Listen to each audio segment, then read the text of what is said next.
Hi everyone. I just thought that I would take some time today to give you another wee session of where we left off in part 2. So this is officially part 3. So from what I can remember, I was telling you about when I went for my gastric band. A quick recap, that was many years ago. I won't be mentioning the name of the company for obvious reasons, but it was a reputable company. The surgeon was more than qualified to carry out the procedure, and yeah, so we done a lot of research on it and everything was great. And it cost my mum and dad a fortune. The reason it cost my mum and dad a fortune was because my GP at the time refused to acknowledge any of my complaints and my niggles about my weight. And I told you in part 2 about some of the comments that she made. So moving on, the gastric band was put in privately. I had to travel, I'm from Glasgow area, I had to travel from here down to a place in Birmingham called Droitwich. I then went into the private hospital, had my pre-op done, everything was fine there. From there, I spent a night in a hotel. My mum came with me. I spent a night in a hotel and was due to go in for surgery the next morning. Went in for the surgery, everything went as planned. The first thing that I remember is being in recovery and having some sort of fit.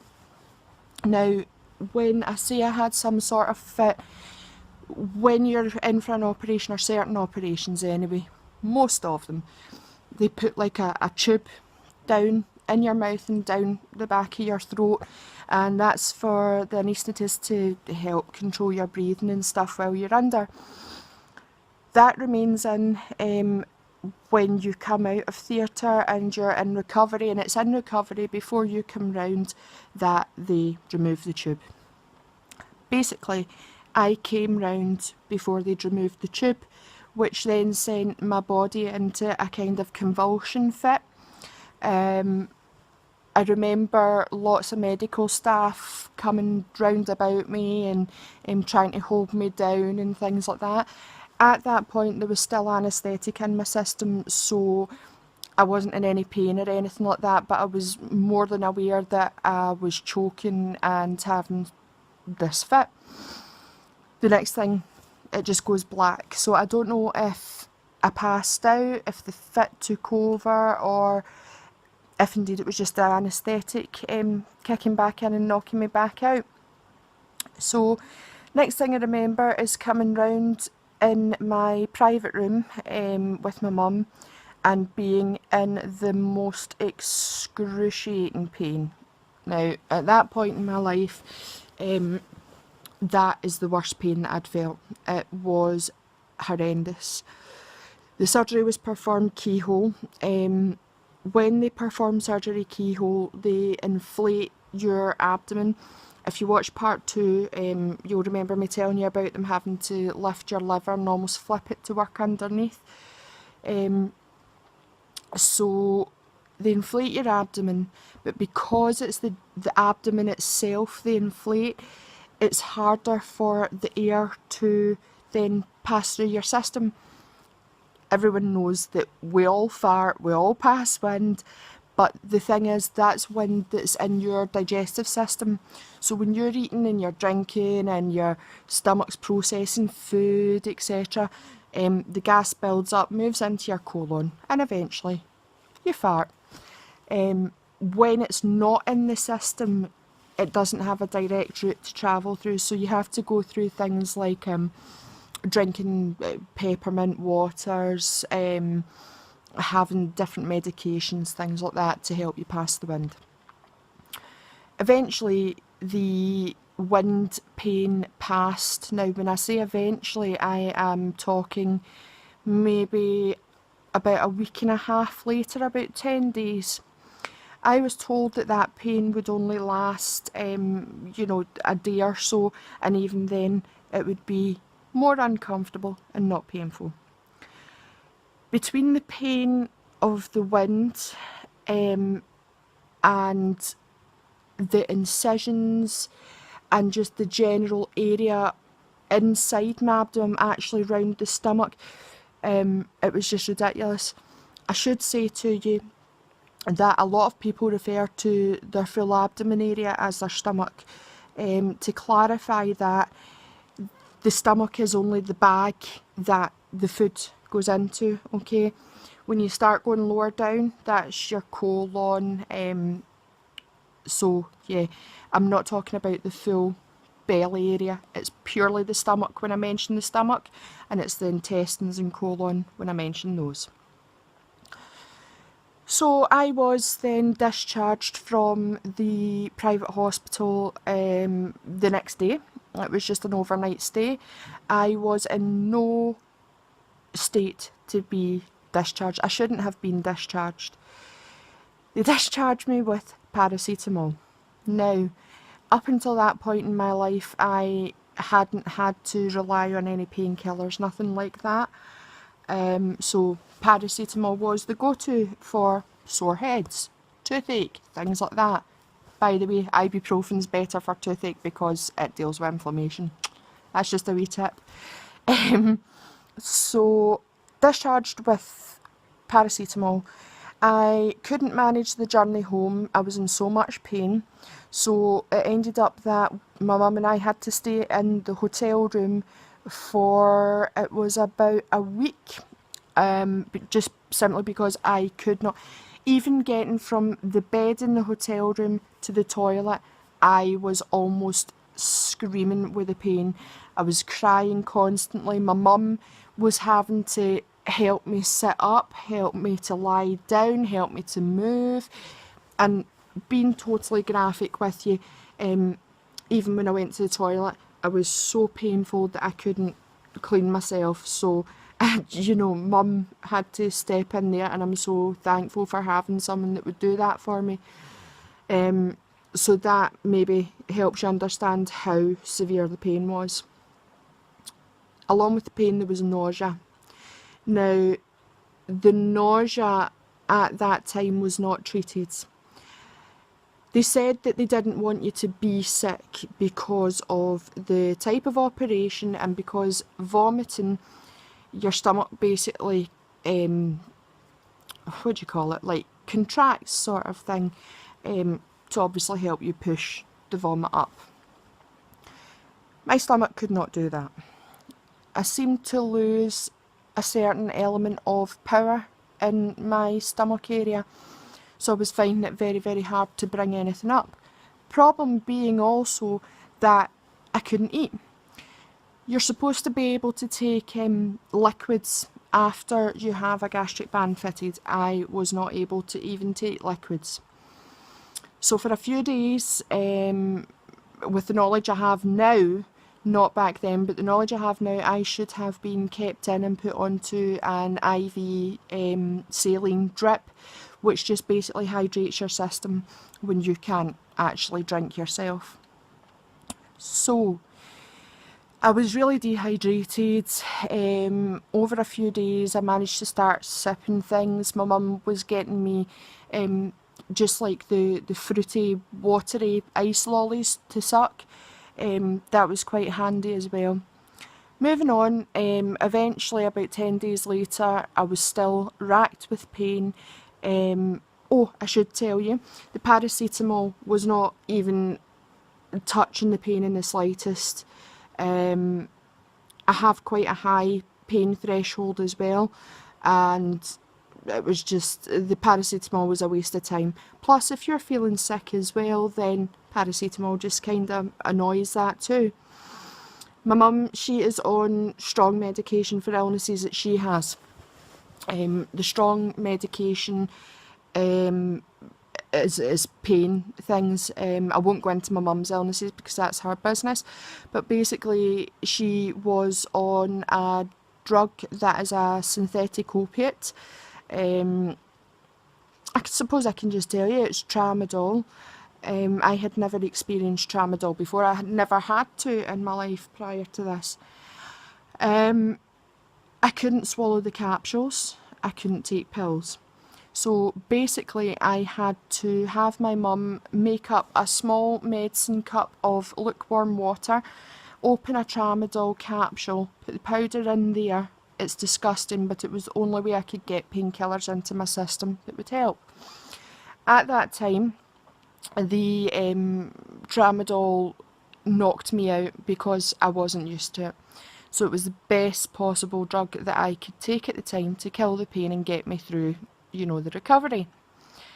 I then had to go through the journey, which my mum drove us home from Droitwich to Glasgow, and every single bump in that road was as if someone was cutting me open. It's the worst feeling ever. So, long story short, I eventually got home and I took roughly about an hour to get from the car to the couch, because I was going into a bed on the couch. Once I was in, I continued to take tramadol the way it is prescribed. Well, not so much the way it's prescribed because I had to open the capsules, but the right dosage at the right times. From there, I spent a lot of days zoning in and out, feeling sick, focusing more on fluids than even yogurts. I mean, you're supposed to be able to eat yogurts. Not a chance. The most that I could manage was a cream of chicken cup of soup and no croutons, nothing like that.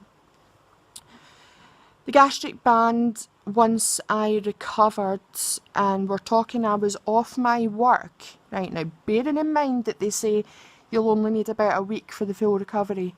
I was off my work for 6 months recovering from this, okay?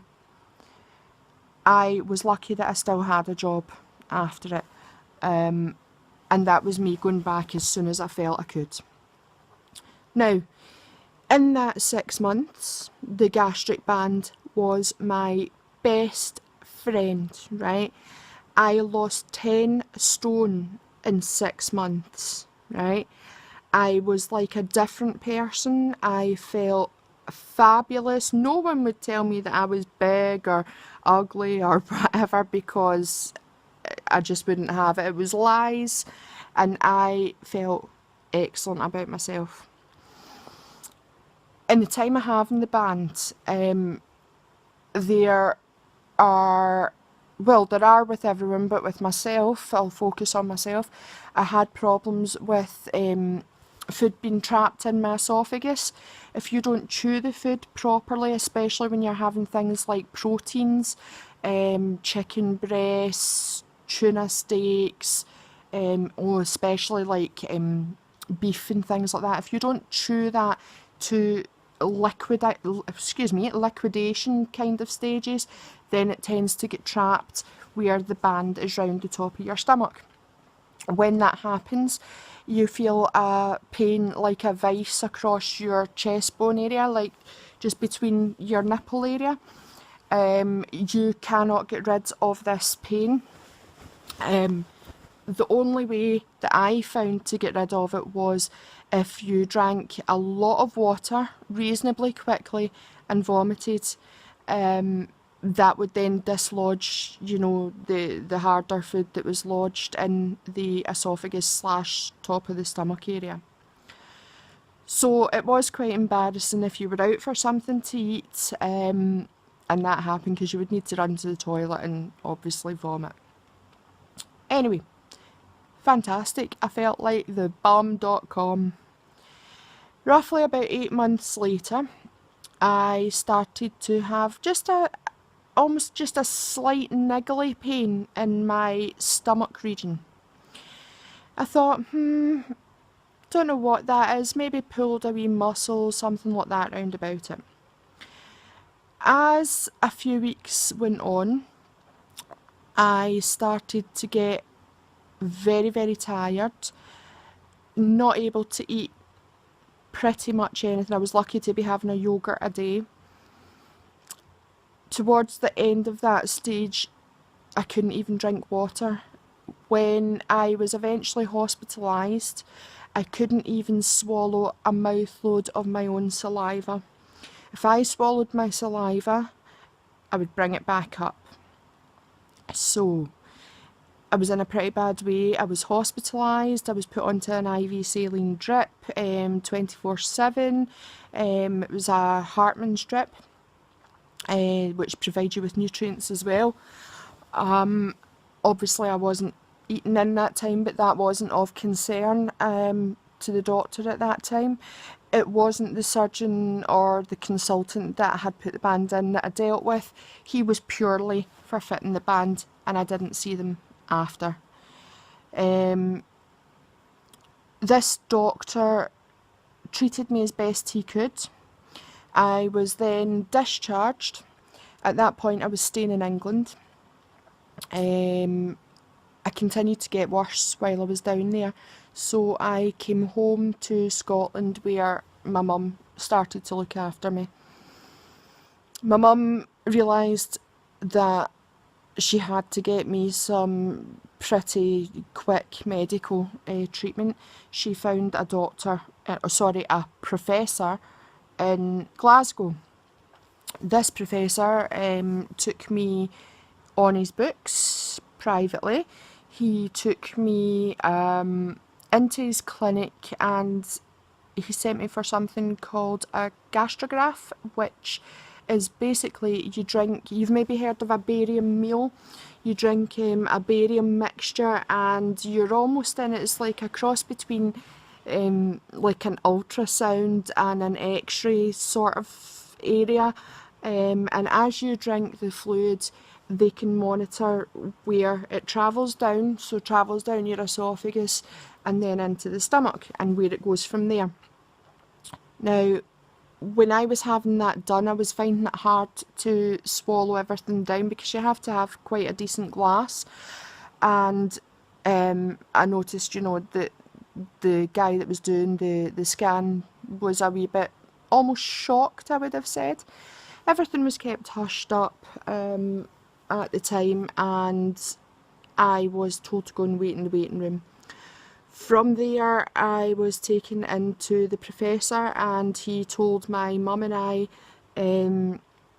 we think that the gastric band has slipped in the stomach. We need to get her in for an operation. She needs to be in like tomorrow if possible. We need to fix this. He said best case scenario when he went in, he could take the gastric band and move it back up to where it should be and stitch it in place. Worst case scenario would be that he would